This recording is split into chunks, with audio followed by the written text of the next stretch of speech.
Good evening, everybody. Okay, but in the previous class we had finished up with separation of mixtures. इसमें बच्चे हमने last जो हमारा session था उसमें हमने डिस्कशन की थी how we can separate different components of air and then we also discuss purification of water. Alright, so बच्चे हमारा लास्ट पार्ट है इस चैप्टर का. We have only left with two topics, physical and chemical changes and classification of pure substances. तो ये हमारा जो portion है ये रह गया है. So बच्चे what we'll be doing is we'll be first quickly picking up concept of physical and chemical changes, and then I'll move ahead with elements, compounds, their properties, and how we can distinguish between compounds and mixtures. So सबसे पहले बच्चे what do we understand by the term physical change? I'll be picking up examples from your NCERT book only, but first I'll be defining it. What do we mean by it? अब अच्छा, जब भी हम changes की बात करते हैं, there are many changes which occur around us. बहुत सारे changes हमारे चारों तरफ होते हैं. All right, there are certain changes which we see daily in our lives. Okay, let me do one thing. I'll just quickly list some changes for you. Okay, let's say freezing of water. Freezing of water. All right, then we have burning of paper.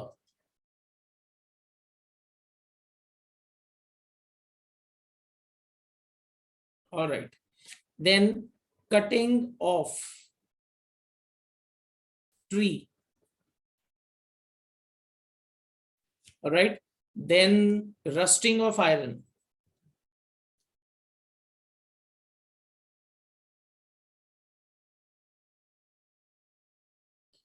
Then dissolving sugar in water.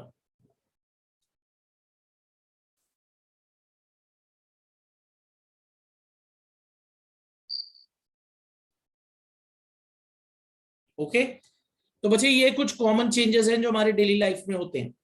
Freezing of water, burning of paper, cutting of tree, rusting of iron, dissolving sugar in water. ये कुछ ऐसे changes हैं जो हम अपने daily life में देखते हैं.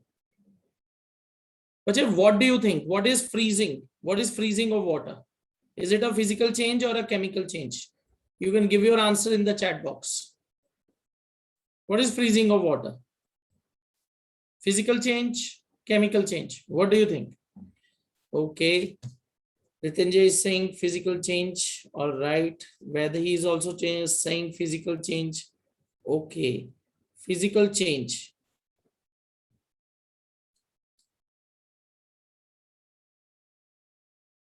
अब अच्छा, why are we classifying it as a physical change? What is the reason? क्यों आप इसको physical change की फॉर्म में क्लासिफाई कर रहे हो? आपने जब वाटर को ठंडा किया, when you have cooled down water, उसका physical state change हुआ है. It has converted from liquid to water. There is change in state only. Nothing new is formed. कुछ भी नया नहीं बना. अगर बच्चे आप आइस को मेल्ट करोगे वो दोबारा लिक्विड वाटर में कन्वर्ट हो जाएगा. Ice is water. It is just that उसको आपने क्या किया है, फ्रीज कर दिया है. So nothing new is formed. So that is absolutely right. That is physical change. Nothing new is formed. Then burning of paper. What do you think? Burning of paper. All right. It is a chemical change. It is a chemical change. अब अच्छा, why we are saying it's a chemical change?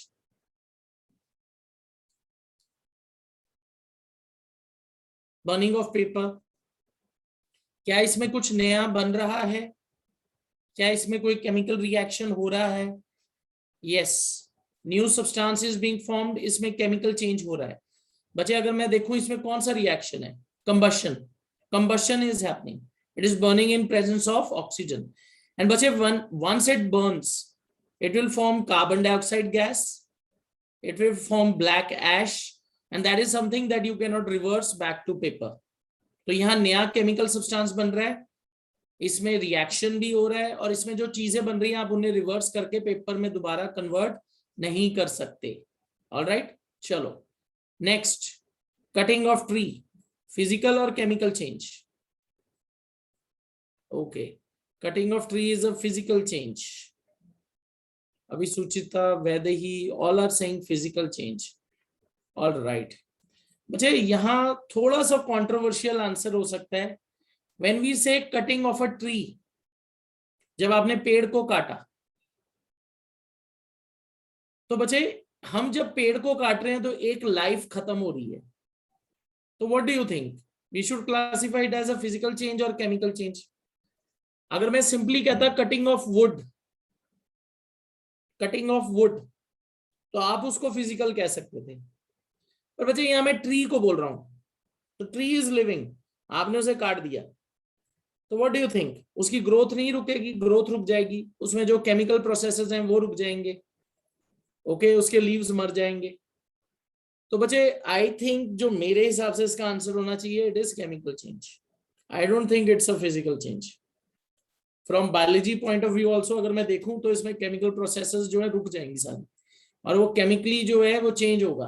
तो I think it would be classified as, और it should be classified as a chemical change. I don't know when you have been discussing this in your class, क्योंकि बच्चे similar question NCERT की book में भी दिया हुआ है. So I think आपकी डिस्कशन आपके टीचर्स के साथ भी हुई होगी. So what they have said, have they called it physical change और केमिकल चेंज? क्योंकि majority of you are saying physical, तो मुझे लगता है आपके क्लास में जब डिस्कशन हुई होगी तो आपके टीचर ने बोला होगा ये फिजिकल चेंज है. व्हाट आंसर्स वर गिवन, बताइए. केमिकल. ओके, रितंजय कह रहा है केमिकल केमिकल केमिकल, तो इसका ये मतलब है कि क्लास में भी ये डिस्कशन हुई होगी, ये केमिकल चेंज. ऑल राइट, चलो थिंक अबाउट इट. एक लाइफ खत्म हो गई तो it's a chemical change. All right, rusting of iron, ये तो बहुत ही ऑब्वियस और इजी आंसर है, इसमें तो कोई दिक्कत होनी ही नहीं चाहिए. Rusting of iron, it's a chemical change, very easy. और इसको हम कैसे डिस्टिंग्विश कर रहे हैं बच्चे? You can easily C rust is being formed, there is change in colour. जो रस्ट बना है आप उसे केमिकली दोबारा आयरन में कन्वर्ट नहीं कर सकते bye simple physical processes, so it's a chemical change. All right. Dissolving sugar in water. What do you think? Physical or chemical change? All right. So it's a physical change. Very good. तो आपको अच्छी clarity है physical और chemical changes के बीच में जो difference है. Physical change, dissolving sugar in water, it is a physical change. तो बच्चे जो मैंने यहाँ आपको अलग अलग चेंजेस दिए हैं, आपने बहुत सही आंसर दिए हैं. You are able to distinguish what is physical and chemical change. So what do we understand?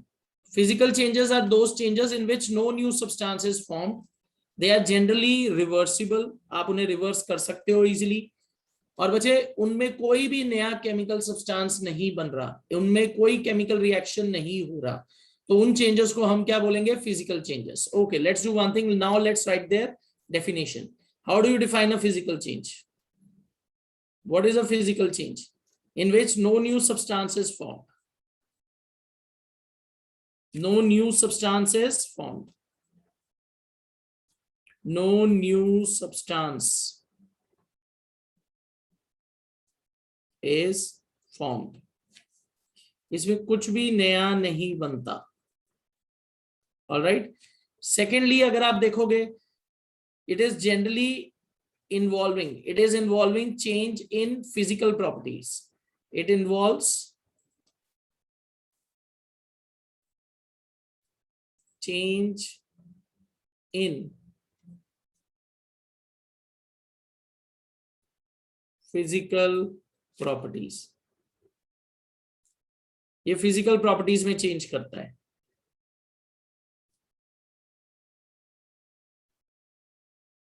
Okay, it involves change in physical properties such as shape, size, etc. Such as shape, size, density,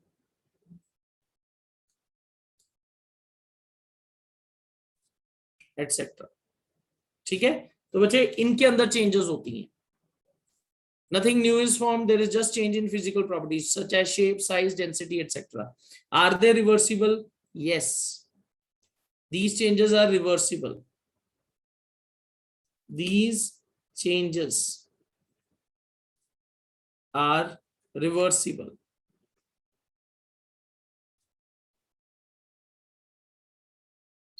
alright, ये changes क्या होते हैं? Reversible होते हैं. चलो, now let's write what are chemical changes. बच्चे, chemical changes, new substances are formed. In a chemical change, new substances are formed.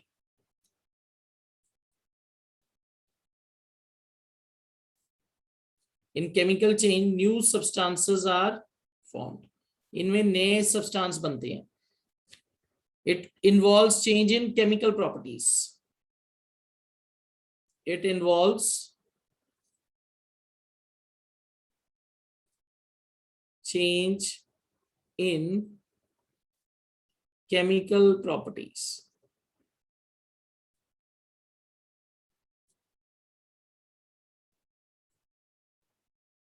Okay, it involves change in chemical properties.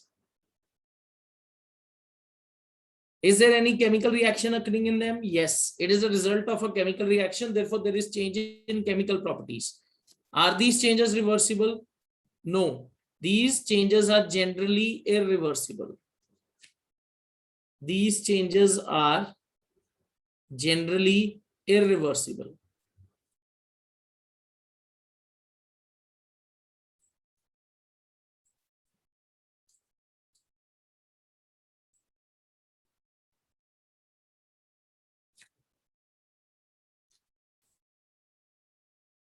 Okay, so bachcha, these are the points that you need to remember for physical change and chemical change. Okay, now let's get back to your NCERT book. NCERT book में बहुत सारे आपको यहाँ changes दिए हैं. Okay, cutting of trees, देखो पहला ही है ये. It is a chemical change. Melting of butter, it is a physical change. Rusting of almirah, chemical change. Boiling of water, steam में convert हुआ है, physical. Passing of electric current through water and water breaking down into hydrogen and oxygen gas. बच्चे, this is referring to electrolysis. तो यहाँ भी chemical change है. Electrolysis में water टूट के hydrogen और oxygen में convert हो रहा है. Then dissolving common salt in water. This is physical change. Making a fruit salad with raw fruits. Okay. When you make a fruit salad with raw fruits, what do you think? What is happening? Is it a physical change or chemical change? क्या कहना चाहिए? अगर बच्चे आपके पास raw fruits हैं, उनको मैंने cut किया है, तो वो फ्रूट ही है. अगर raw fruit है आपके पास जो आपने ऑलरेडी पेड़ से तोड़ लिए हैं, तो वो तो बच्चे आपने कट कर लिए, तो वो तो फ्रूट ही है, उसमें तो कुछ और नया बना नहीं. Yes, अगर आप उन्हें छोड़ दो कट करके काफी टाइम तक, then they might decompose. तो यहां तो सिंपली इसको बोला गया फ्रूट सैलेड है, तो I will take it as a physical change, not as a chemical change. Burning of paper and wood, what will you classify it as? Chemical change. ठीक है, तो बच्चे ये डिफरेंट चेंजेस हैं जो किसके अंदर हम देख रहे हैं, आपकी एनसीईआरटी की बुक में. ऑलराइट, हाँ जी Ritin ji. Good evening sir. हाँ जी सर, आपने बताया कि कोई भी केमिकल रिएक्शन चेंज होता है उसमें इरिवर्सिबल होता है, लेकिन अगर हम लोग ले हाइड्रोजन और ऑक्सीजन को रिएक्ट करेंगे तो केमिकली बॉन्ड होकर वाटर बना लेगा, और इलेक्ट्रोलाइसिस करेंगे तो सेपरेट हो जाएंगे. ओके, आपने शायद ध्यान से नहीं पढ़ा.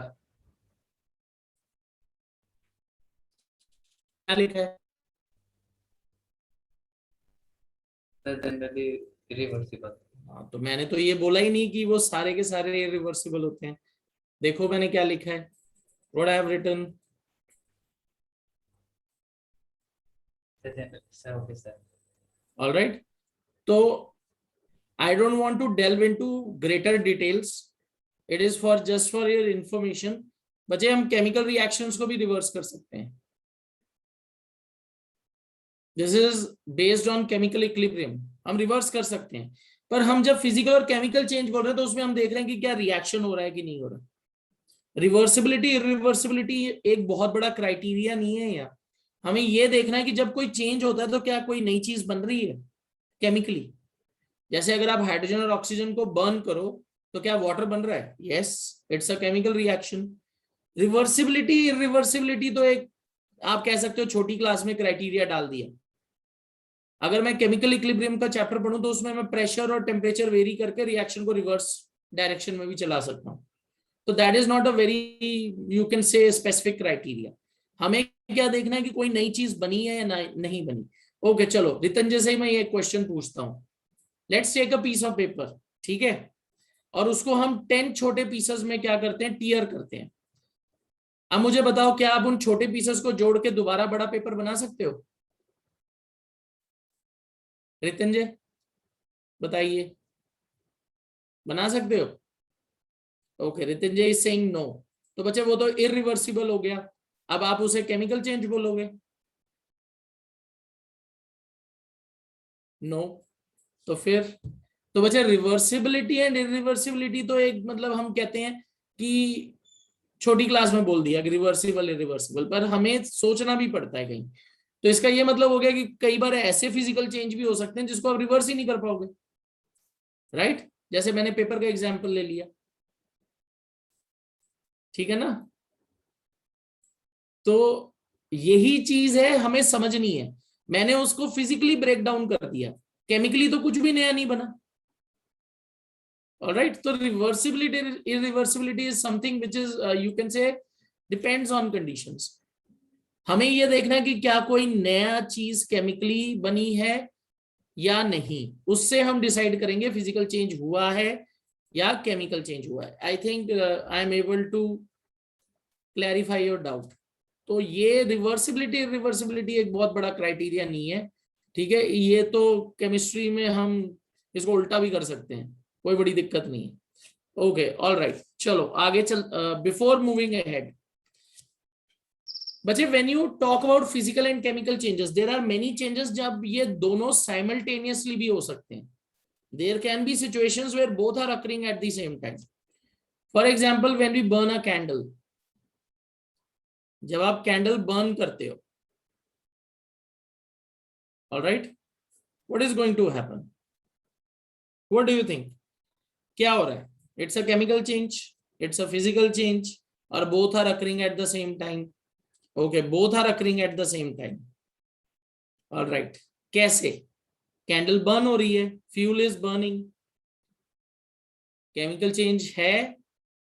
तो फिजिकल चेंज क्या हो रहा है इसमें? What is the physical change? Fuel is burning, वो तो पता लग रहा है केमिकल चेंज है।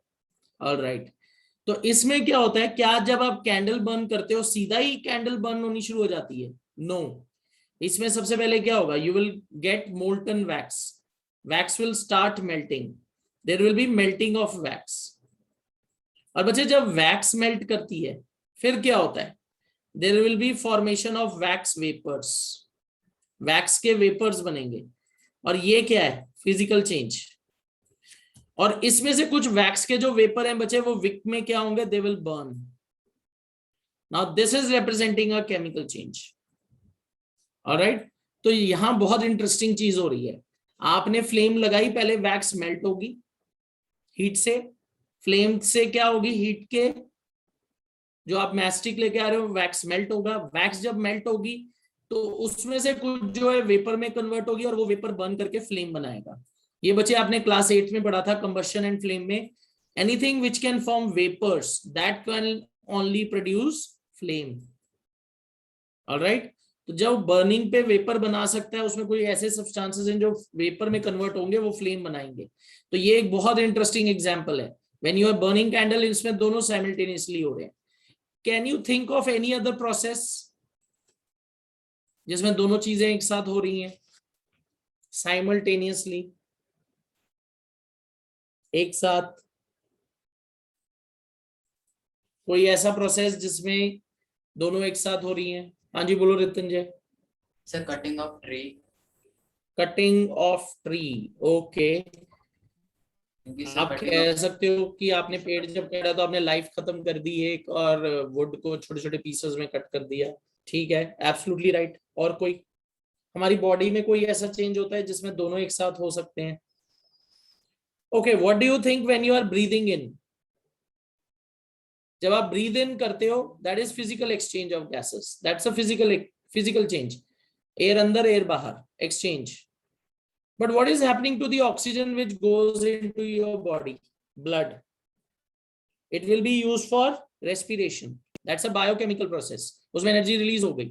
अब हो क्या रहा है? ब्रीदिंग, ब्रीदिंग जो है रेस्पिरेशन का एक ऐसा कंपोनेंट है, ब्रीदिंग रेस्पिरेशन का एक ऐसा कंपोनेंट है जहां ऑक्सीजन, जो एयर है वो अंदर गई, उसमें से ऑक्सीजन एक्सचेंज हो गई, CO2 और बाकी गैसेस बाहर।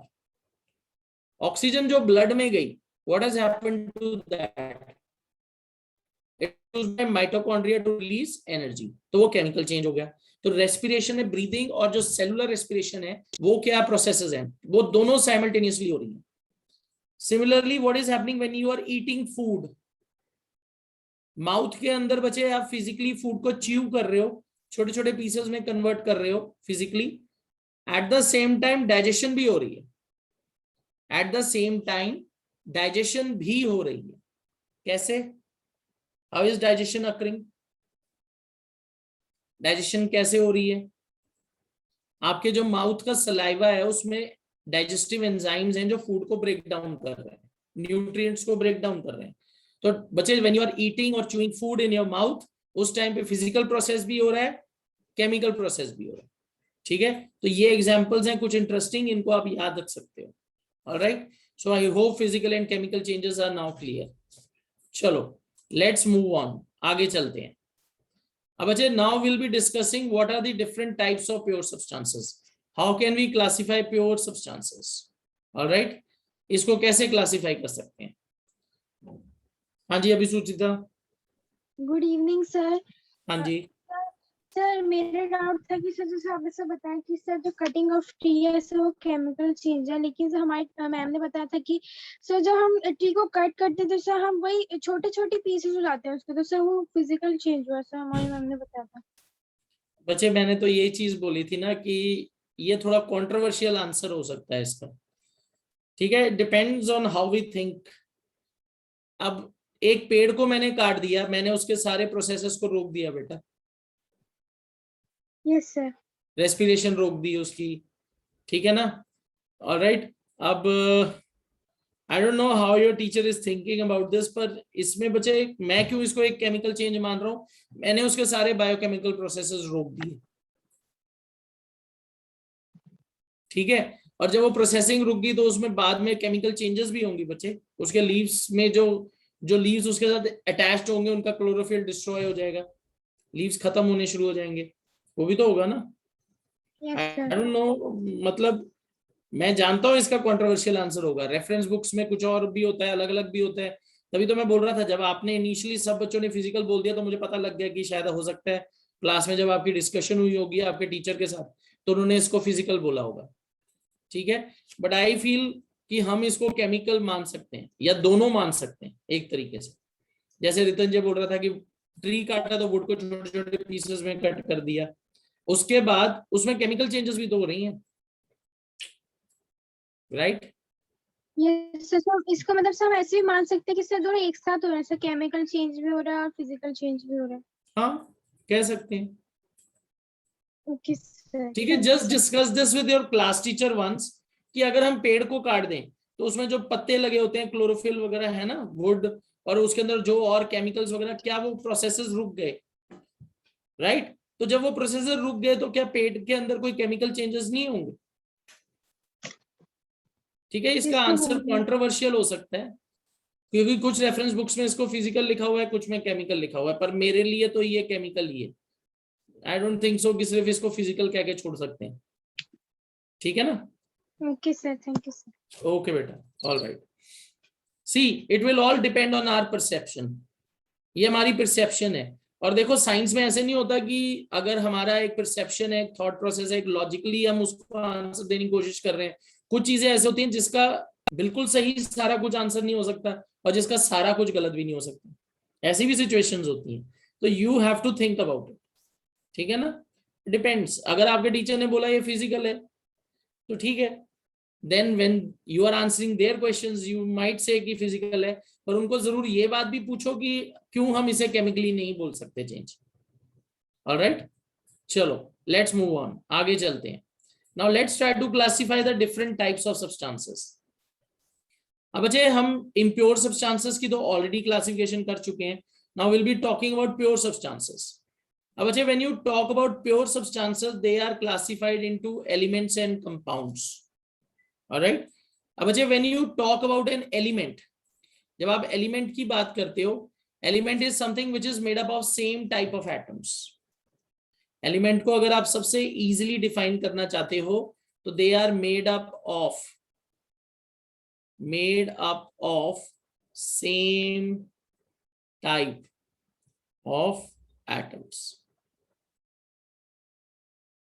इसमें सेम टाइप के एटम्स हैं। ऑलराइट, और सबसे पहले बच्चे जो इसकी डेफिनेशन थी आप कह सकते हो, या जिसने ये टर्म यूज किया था, that was Robert Boyle. Okay, he was the first scientist who used the term element. उसके बाद बच्चे एंटोइन लॉरेंट लेवोसियर, ये हमने law of conservation of mass में भी इनका नाम पढ़ा था। He was a French chemist and he first experimentally established a useful definition of element.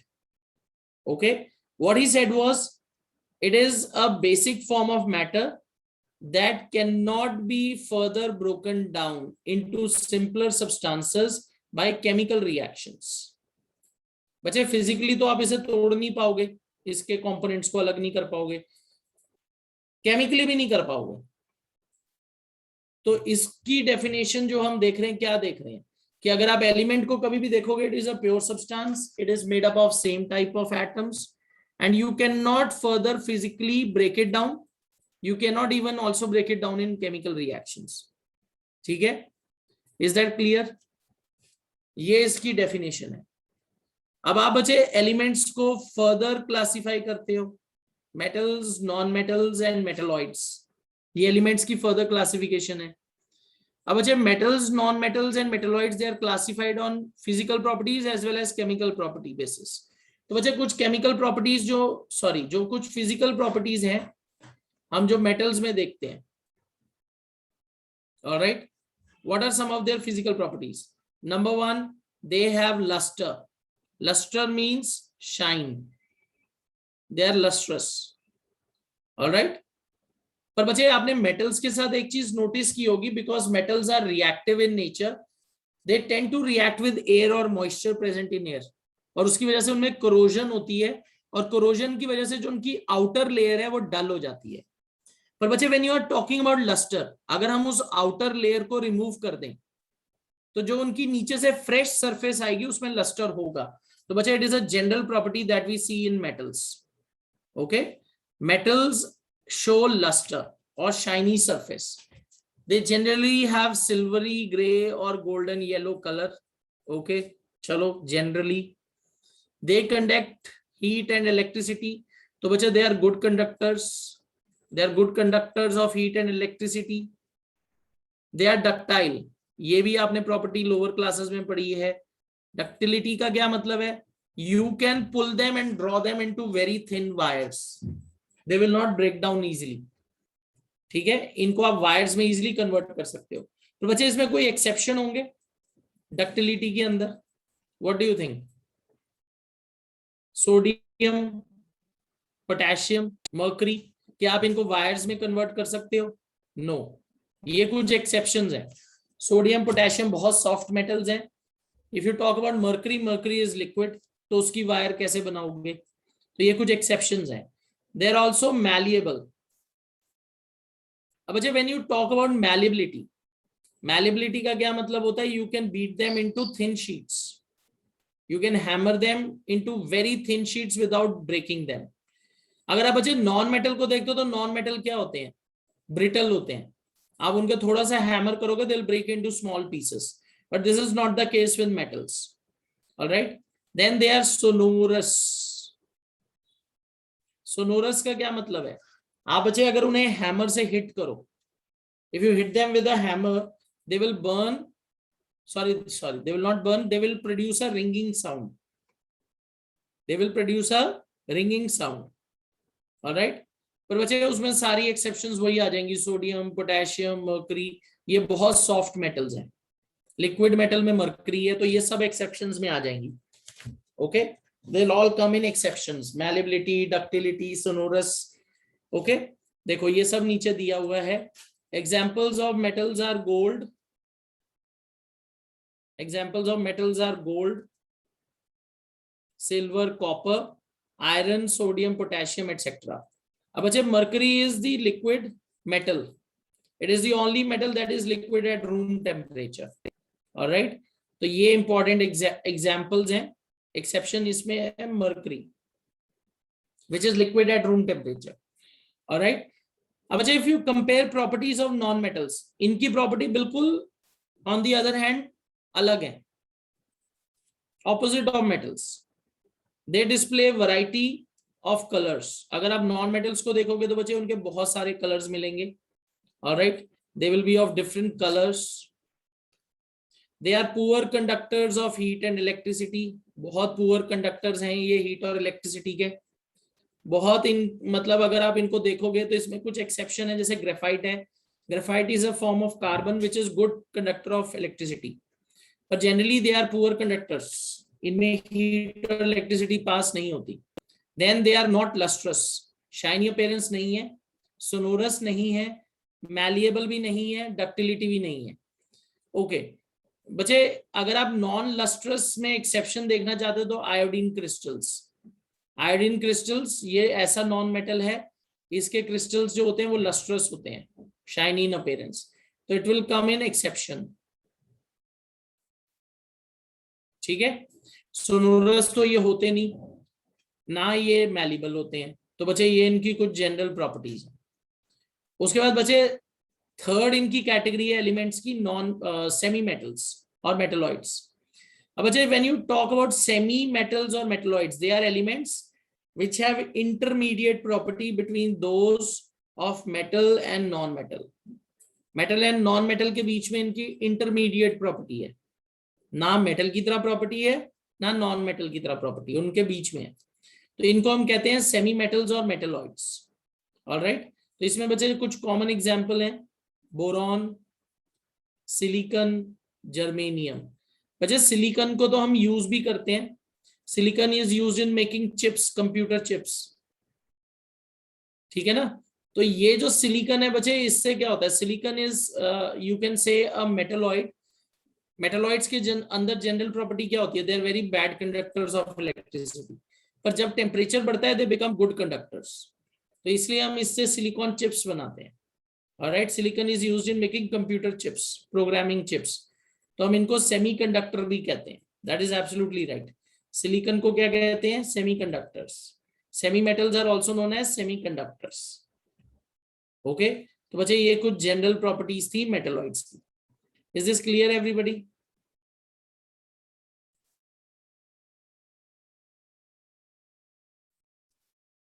Okay, alright, चलो अब आगे चलते हैं. Let's talk about a compound. Alright बच्चे, इस टेबल में मोर टू नो में कुछ फैक्ट्स दिए हुए हैं. There are more than 100 elements that we know, about 118 कह सकते हो. 92 elements are naturally occurring and rest are man made. बच्चे लैब के अंदर जब हम केमिकल रिएक्शंस, न्यूक्लियर रिएक्शन करते हैं तो कुछ एलिमेंट्स जो हैं बहुत कम टाइम के लिए बनते हैं, for a fraction of second. तो they are not found freely in nature. तो 92 एलिमेंट्स हैं जो हमें नेचर में मिलते हैं. उसके बाद वाले एलिमेंट्स आप कह सकते हो वो अनस्टेबल होते हैं. कुछ एलिमेंट्स तो ऐसे हैं जिनको हम लैब में ही देखते हैं, बाहर तो मिलते ही नहीं, और वो भी बहुत छोटे टाइम के लिए होते हैं. Majority of elements are solids. ज्यादातर जो एलिमेंट्स हैं वो सॉलिड हैं. 11 elements they are in gaseous state at room temperature. 11 elements ऐसे हैं जो गैस की फॉर्म में है रूम टेम्परेचर पे. 2 एलिमेंट्स ऐसे हैं जो लिक्विड है. one is mercury, other is bromine. बच्चे liquid bromine is non metal, liquid mercury is metal. ये चीज याद रखनी है. liquid bromine non metal है, liquid mercury metal है. Then you have certain elements बच्चे जैसे gallium and cesium. इनका मेल्टिंग इतना कम है कि अगर आप इनको अपने हाथ के ऊपर रखो तो ये मेल्ट हो जाते हैं. And that is something which is very interesting. ऐसे मेटल हैं ये गैलियम और सीजियम, इनका जो मेल्टिंग पॉइंट है बहुत कम होता है. अगर आप इन्हें अपने हाथ पे रखोगे तो आपकी बॉडी के हीट से ही मेल्ट हो जाते हैं. ओके तो ये बच्चे कुछ एक्सेप्शंस हैं या कुछ इंटरेस्टिंग आप कह सकते हो फैक्ट्स हैं जो आपको याद रखने हैं, क्योंकि ये ऑब्जेक्टिव क्वेश्चन में आपसे पूछे जा सकते हैं. ठीक है, तो ये मोर टू नो बच्चे इंपॉर्टेंट है, ये आप याद कर सकते हो. It is something which is important, it can be learn for objective questions. हाँ जी अभी सुचिता. सर मेरा क्वेश्चन था कि सर जो ऑक्सीजन होता है सर उसका सर मॉलिक्यूल से एलिमेंट होता है फिर से एटम होता है. क्या चीज बच्चे? ऑक्सीजन. Yes sir. देखो बच्चे अगर आप बोलोगे एलिमेंट ऑक्सीजन है ना, तो एलिमेंट ऑक्सीजन के अंदर जो एटम है उसके ऑब्वियसली हमने ये एटम मॉलिक्यूल साइंस में क्या सीखा था, कोई भी एलिमेंट एटॉमिक फॉर्म में एग्जिस्ट नहीं करता. वो किस फॉर्म में मिलेगा आपको? हमेशा मॉलिक्यूलर फॉर्म में. तो अगर आप कहते हो एलिमेंट ऑक्सीजन नेचर में किस फॉर्म में मिलेगा? It will be always available in the form of molecule O2. और O2 में के अंदर कौन से एटम है? ऑक्सीजन के. Clear? Yes sir.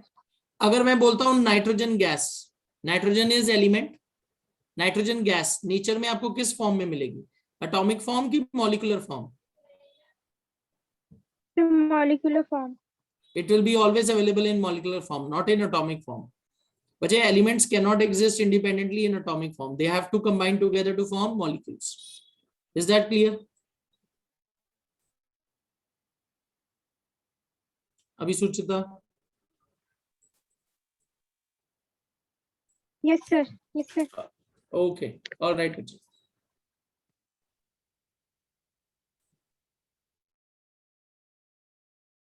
All right. बच्चे bromine is under halogens. Bromine जो है वो हैलोजन है और ब्रोमीन को आप नॉन मेटल की कैटेगरी में डालोगे. Fluorine, chlorine, bromine, iodine. यहाँ बोरॉन लिखा है, don't get confused between bromine and boron. Boron है एक और अलग एलिमेंट है. Don't get confused between boron and bromine. Bromine अलग है, बोरॉन अलग है.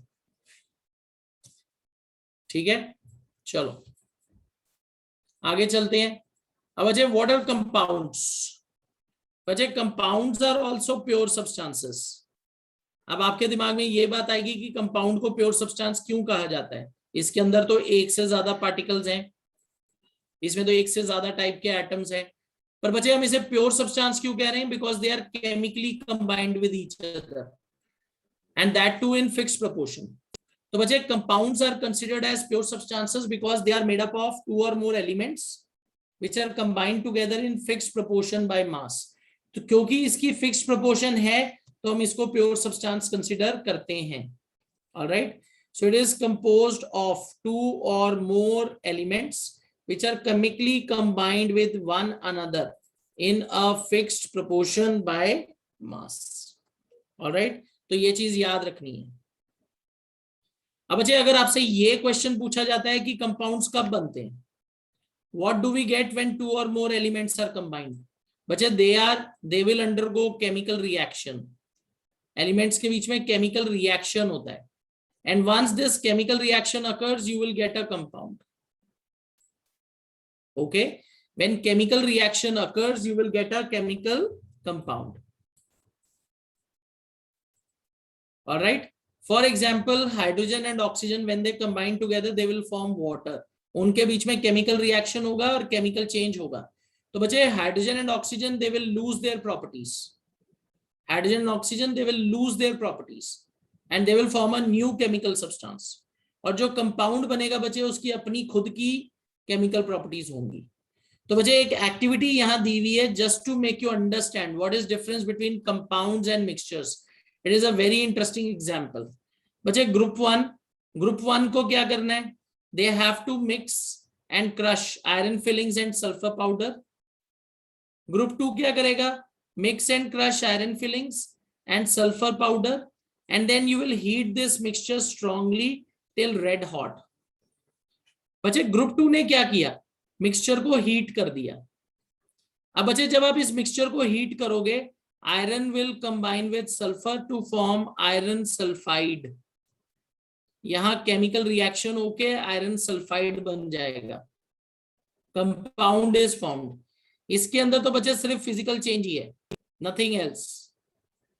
Okay, so the second group is heating the mixture, so you will get iron sulphide FeS which is a compound.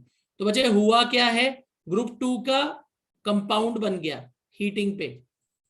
Group 1 के पास mixture ही है, group 2 के पास compound आ गया. अब बच्चे how can you distinguish the properties? आप कैसे प्रूव करोगे कि ग्रुप 1 का जो पाउडर करने पे बना है मिक्सचर, उसमें कोई केमिकल कॉम्बिनेशन नहीं हुई है? You can use simple physical methods to separate them. हम क्या करेंगे बच्चे? Group 1, it will check for magnetism in the material obtained.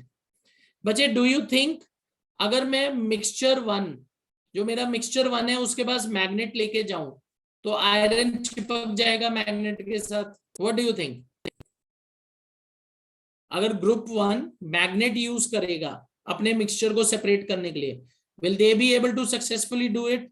Yes, वो कर पाएंगे, क्योंकि बच्चे आयरन तो फिजिकली मिक्स हुआ है, केमिकली तो कंबाइन ही नहीं हुआ मिक्सचर 1 में. तो बच्चे iron will get attracted towards magnet and sulphur will remain behind. तो दिस शोज कि it is a physical mixture, उसमें कोई केमिकल चेंज नहीं हुआ. पर बच्चे if you try this with group 2, अगर ग्रुप 2 इसको ट्राई करता है तो what do you think? Iron will be separated? No, क्योंकि बच्चे आयरन जब सल्फर के साथ कंबाइन हो गया उसमें क्या, and due to the chemical reaction what has happened? Iron has lost its property. Iron की property lose हो गई, right? So it will not get attracted towards magnet. अब अच्छा, इसमें आप एक और बहुत इंटरेस्टिंग चीज कर सकते हो. What you can do is add carbon disulfide. अब अच्छा, when you talk about carbon disulfide, इसका केमिकल फॉर्मूला होता है CS2, कार्बन डाइसल्फाइड. अब बच्चे when carbon disulfide is added to both the mixtures group 1 and group 2, तो बच्चे what happens? Sulfur dissolves in carbon disulfide. Sulfur will dissolve in carbon disulfide. पर बच्चे what about group 2? Will they see any such change? Iron sulphide में जो sulphur है क्या वो carbon disulphide में डिसॉल्व होगा? तो इसका आंसर है बच्चे नो, ऐसा नहीं होगा. रीजन बच्चे, सल्फर जो है it has retained it's property. Mixture 1 में उसमें कोई केमिकल कॉम्बिनेशन नहीं हुआ है, तो sulphur will dissolve in carbon disulphide. पर बच्चे ग्रुप 2 में सल्फर आयरन के साथ रिएक्ट कर गया है, तो सल्फर ने अपनी प्रॉपर्टी लूज कर दी. It is not going to dissolve in carbon disulphide, वो कार्बन डाइसल्फाइड में डिसॉल्व नहीं होगा. ऑलराइट, एक और इसमें बताया है, ऐड डाइल्यूट सल्फ्रिक एसिड और dilute hydrochloric acid to other part. Alright, okay, यहाँ पेज क्या है? Okay, here it is. Okay, अगर बच्चे ग्रुप 1 अगर एसिड ऐड करेगा, iron plus sulphur plus HCl, what is going to happen? Iron is going to react with HCl. Metal plus acid will give us hydrogen gas. ये बच्चे आपने class 8 में भी पढ़ा था. अगर हम आयरन और सल्फर के मिक्सचर में HCl डालेंगे तो आयरन एसिड के साथ रिएक्ट करके हाइड्रोजन गैस बनाएगा. तो बच्चे आपको यहाँ मिलेगी एक colourless, odourless and combustible gas. Okay, पर बच्चे अगर मैं दूसरा कंपाउंड देखूं FeS, इसमें तो केमिकल कॉम्बिनेशन हो गई है, आप इसमें HCl डालो तो बच्चे इसमें एक गैस बनेगी H2S, हाइड्रोजन सल्फाइड. और बच्चे ये गैस जो होती है it has smell of रॉटन eggs. It has smell of रॉटन eggs, hydrogen sulphide. It has smell of रॉटन eggs. तो बच्चे ये दोनों ऑब्जर्वेशन आपको क्या शो कर रही है? कि जो फर्स्ट ग्रुप है उसके जो मिक्सचर में आयरन प्रेजेंट है उसने अपनी प्रॉपर्टी रिटेन की है, आप उसको एसिड में डालो वो हाइड्रोजन गैस बनाएगा। पर बच्चे जो दूसरा हमारे पास है ग्रुप, उसके पास कंपाउंड है, उस कंपाउंड का जो आयरन है वो HCl के साथ रिएक्ट करके क्या बनाएगा, what it will form, just a moment, okay, it will react with HCl and it will form H2S. Iron sulfide will react with HCl to form H2S. और इस ये गैस जो है इसकी स्मेल क्या होती है, ये गैस इसकी स्मेल कैसे होती है, स्मेल ऑफ रॉटन एग्स। तो बच्चे what do you see, compounds के जो कॉन्स्टिट्यूएंट्स हैं they are chemically combined with each other. Mixtures जो फिजिकल मिक्सचर पहला है उसमें कोई केमिकल कॉम्बिनेशन नहीं है, तो वहां प्रॉपर्टीज रिटेन्ड है और कंपाउंड के अंदर प्रॉपर्टीज रिटेन्ड नहीं है। So I hope this is clear to everybody. This is how we can distinguish between elements, compounds and mixtures. Alright बच्चे, मुझे एक चीज और बताइए, अगर आपके पास कोई केमिकल कंपाउंड है, जैसे हमने FeS की बात की, उसमें एक तो फिक्स प्रोपोर्शन है, क्या आप उसे किसी फिजिकल प्रोसेस से अलग कर सकते हो, जैसे हमने मैग्नेट यूज करके देखा? नो, हम नहीं कर सकते। अगर आप उसको अलग करना चाहते हो आपको कोई केमिकल रिएक्शन यूज करना पड़ेगा कंपाउंड को। जैसे रितंजय ने बोला था वाटर है, वाटर में हम हाइड्रोजन और ऑक्सीजन को क्या सिंपल हैमरिंग से अलग कर सकते हैं, फिल्टरिंग से अलग कर सकते हैं? नो। पर बच्चे अगर मैं हाइड्रोजन और ऑक्सीजन वाटर से निकालना चाहता हूं मैं क्या कर सकता हूं, what can I do? Electrolysis, you can perform electrolysis. और बच्चे जब आप इलेक्ट्रोलाइसिस करोगे तो क्या होगा, due to chemical energy, sorry, due to electrical energy, what is going to happen? Water is going to break down to form hydrogen and oxygen. ठीक है बच्चे, तो कंपाउंड को आप कभी भी फिजिकली सेपरेट नहीं कर सकते, it can be only broken down with help of chemical reactions. ठीक है बच्चे, इज इट क्लियर?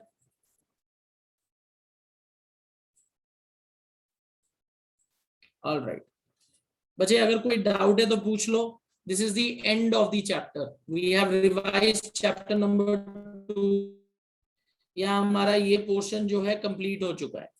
ओके, अभी सुचिता बोलो। सर ऐसा आपने बताया था कि सर जो मेटेलाइट्स होते हैं सर वो सेमीकंडक्टर होते हैं, लेकिन सर एक से सब्सटेंस सर या तो फिर कंडक्टर हो सकता है या फिर सर मतलब कंडक्टर नहीं हो सकता, फिर सर सेमीकंडक्टर मतलब क्या हो गया? बच्चे इसके बीच इसका जो रीजन है ना, इसका स्ट्रक्चर है, अरेंजमेंट एटम्स की, इलेक्ट्रॉन्स की, जिसकी वजह से इसमें ये प्रॉपर्टी है। ठीक है, आपके लेवल पे आप सिर्फ इसको इस तरीके से ही एक्सप्लेन कर सकते हो कि ये डिफरेंस इसलिए क्योंकि इसकी अरेंजमेंट जो है, स्ट्रक्चर है वो अलग है मेटल्स और नॉन मेटल्स में। तो इसलिए कुछ एलिमेंट्स जो है वो कैसे एक्ट करते हैं, they act as semi metals. This is something जो आप आगे जाके क्लास 11th में जब आप आगे स्ट्रक्चर ऑफ एटम करोगे, कैसे इलेक्ट्रॉन्स अरेंज होते हैं, तब आपको ये चीज समझ आएगी। ऑलराइट, तो इसका मतलब सर जो मेटेलाइट्स होते हैं सर वो कंडक्ट कर सकते हैं इलेक्ट्रिसिटी को, लेकिन सर मेटल्स की तरह कंडक्ट नहीं कर सकते। मैंने बच्चे आपको क्या चीज बताई थी, अगर आप टेम्परेचर बढ़ाओगे they will become good conductors. तो यहाँ टेम्परेचर का रोल है, और ये किसके साथ रिलेटेड होता है, ये किसके साथ रिलेटेड होता है, बेस्ड ऑन द स्ट्रक्चर, उनमें इलेक्ट्रॉन्स कैसे अरेंज्ड हैं उसके ऊपर उसके साथ रिलेटेड है। सर इसका मतलब सर रूम टेम्परेचर में मतलब सर मेटल्स ज्यादा मतलब कंडक्टर होते हैं। यस बच्चे, दैट इज क्वाइट ऑब्वियस। अगर आप देखोगे रूम टेम्परेचर, अगर मैं कॉपर लूं, कॉपर में बहुत अच्छी तरह इलेक्ट्रिसिटी पास होती है। अब बच्चे पर आप क्लास 10th में ना एक जब आप इलेक्ट्रिसिटी का चैप्टर करोगे उसमें आप एक टर्म आप और पढ़ोगे, रेजिस्टेंस, रेजिस्टिविटी। तो रेजिस्टिविटी एक ऐसी चीज है जो टेम्परेचर के साथ बढ़ती है, उसका भी कंडक्शन पे असर पड़ता है। ठीक है, पर अगर हम जनरल देखेंगे रूम टेम्परेचर पे, तो रूम टेम्परेचर पे क्या होता है, metals are good conductors, non-metals are bad conductors. At higher temperatures metals become bad conductors of electricity. जैसे जैसे टेम्परेचर बढ़ेगा मेटल्स जो हैं वो बैड कंडक्टर हो जाते हैं इलेक्ट्रिसिटी के, semi metals they become good conductors. Clear? Yes sir, thank तो यू। बच्चे ये कॉन्सेप्ट जो है ना रेजिस्टिविटी का, क्लास 10th में ऑब्जेक्टिवली पिकअप किया जाएगा आपके साथ। जैसे मैंने आपको अभी बताया कि टेम्परेचर बढ़ेगा, टेम्परेचर कम होगा तो उससे वो मेटल की कंडक्शन बढ़ेगी। ऐसे सही तरीके से आप ये कब पढ़ोगे? जब आप +1 +2 में जाओगे, तब आपको स्ट्रक्चर समझ आएगा, फिर आपको ये बात समझ आएगी ऐसा क्यों होता है। क्लियर? Yes sir. सर मुझे एक और चीज बोला था सर, जैसे ऐप में सर जो साइंस की वीडियोस है सर, वो सर मोशन चैप्टर का सर सेशन 3 के बाद से सर अपलोड नहीं हो रहे थे। अपलोड नहीं हुए हैं, अपडेट नहीं हुए हैं। No sir. ओके, एक्चुअली बच्चे मैं नहीं अपडेट करता हूँ, वो संजीव सर के थ्रू होते हैं update. Alright, I just pass a message to him today. तो अभी जितने हमारे प्रीवियस सेशंस जितने हो चुके हैं ना, उनके सारों को मैं सर को बोलूंगा, वो सर सारे वीडियो अपडेट कर देंगे। Okay sir. Alright, anything else? No sir. Okay, हाँ जी रितन जी। सर अभी आपने बताया कि मेटल को जितना हीट करेंगे वो उतना बैड कंडक्टर बनता जाएगा, लेकिन सर मैंने सुना है कि इलेक्ट्रॉन, मूविंग ऑफ इलेक्ट्रॉन्स होते हैं जो फ्रीली मूव करते हैं तभी इलेक्ट्रिसिटी पास होती है। तो सर हीट करने पर तो और फास्ट हो जाना चाहिए था। रितन जी, आपकी बहन क्लास 10th में है, यस सर। तो उससे पूछो वो क्या बोलती है। ओके सर, पूछ पूछो, पर वो भी आपको शायद यही बता पाएगी कि जब टेम्परेचर बढ़ेगा तो मेटल्स की रेजिस्टिविटी बढ़ जाएगी, और रेजिस्टिविटी बढ़ेगी तो दे will become bad conductors of electricity. देखो बच्चे, रितन जी, कुछ चीजें छोटे क्लासेस में ऑब्जेक्टिवली ही पढ़ाई जा सकती हैं, ऑब्जेक्टिवली ही उनके साथ डील किया जा सकता है। राइट? उनके स्ट्रक्चर, उसमें ऐसा क्यों हो रहा है, उसके साथ बहुत सारी और प्रॉपर्टीज रिलेटेड होती हैं। जब हम वो पढ़ेंगे तब हम रूट कॉज पे जाके पहुंचेंगे। अभी के लिए आपको इतना ही याद रखना है कि अगर मेटल का भी हम टेम्परेचर बढ़ा देते हैं ना, तो it will become bad conductor, क्योंकि रेजिस्टिविटी बढ़ेगी। और क्लास 10th में यही बताया जाएगा आपको, अगर रेजिस्टिविटी बढ़ेगी टेम्परेचर के साथ तो metal will become bad conductor. Semi metal में उल्टा हो जाता है, सेमी मेटल की टेम्परेचर जैसे बढ़ता है तो उसकी रेजिस्टिविटी कम होती है, तो वो गुड अच्छा कंडक्टर बनता जाता है। और नॉन मेटल की तो रेजिस्टिविटी की वैल्यू बहुत ज्यादा होती है, तो इसलिए उस पर कोई ज्यादा फर्क नहीं पड़ता। क्लियर? ये कुछ कॉन्सेप्ट्स हैं, 10th में सिर्फ ऑब्जेक्टिवली पढ़ाया जाएगा, फिर उसको फर्दर एक्सप्लेन कहाँ किया जाएगा? +2 में, जब आप इलेक्ट्रिसिटी का चैप्टर कर रहे हो। Clear? Yes sir. Sir next class कौन सा चैप्टर रिवाइज करेंगे? नेक्स्ट हम कौन सा चैप्टर रिवाइज करेंगे? आई थिंक कुछ बच्चे बोल रहे थे कि force and laws of motion कर लेते हैं रिवाइज। तो मोशन हमारा हो चुका है, we have done chemistry 1 revision. I think आपके टर्म 1 में सिर्फ यही एक चैप्टर आ रहा है, is matter around us pure, right? Yes sir. Yes और सर। फिजिक्स में आपको motion and force and laws of motion आ रहे हैं, यस राइट? Yes sir. तो फिर I think better option would be कि हम force and laws of motion कर लें, तो हमारा फिजिक्स का वहां पोर्शन खत्म हो जाएगा, then will jump to bio. Okay sir. I think bio में तो आप लोगों को ज्यादा रिवीजन की जरूरत नहीं पड़ेगी, उसमें तो काफी सारी चीजें फैक्चुअल हैं, और फैक्चुअल चीजों को समझाने में तो ज्यादा टाइम नहीं लगना चाहिए। और आप भी शायद बोर हो जाओगे अगर मैं उसको दोबारा कराऊंगा, क्योंकि चैप्टर ही बहुत बड़ा है। What do you think? Theory हम याद कर सकते हैं ना, उसमें डाउट्स क्या होंगे? हैं कोई डाउट्स? नो सर, बस एक बार पढ़ एक बार कर। करा, आई विल बी डूइंग इट, इसलिए मैं कह रहा हूँ उसको एक बार एंड में कराऊंगा, बाद में once we finish off physics, फिर सिर्फ बायो ही करनी पड़ी रहेगी। ठीक है? सेल के चैप्टर में तो हमें ज्यादा टाइम नहीं लगेगा, हमने जब किया था तो बहुत टाइम लगाया है उस पर। तो जब हम बायो के कुछ पोर्शंस करेंगे तो उसे फैक्चुअली ही करेंगे और जल्दी करेंगे, क्योंकि otherwise then it becomes boring for everybody. मेरे लिए भी बोरिंग हो जाता है, आपके लिए भी बोरिंग हो जाता है, क्योंकि सिर्फ थ्योरी है, कुछ इंटरेस्टिंग उसमें न्यूमेरिकल्स जैसा तो कुछ होता नहीं है, it is just theory, right? Yes sir. All right, चलो ठीक है बच्चे, I will be ending the session here. All right, next class what we will be doing is will be picking up force and laws of motion, उसकी revision start करेंगे। ठीक है? See you all in the next class बच्चे।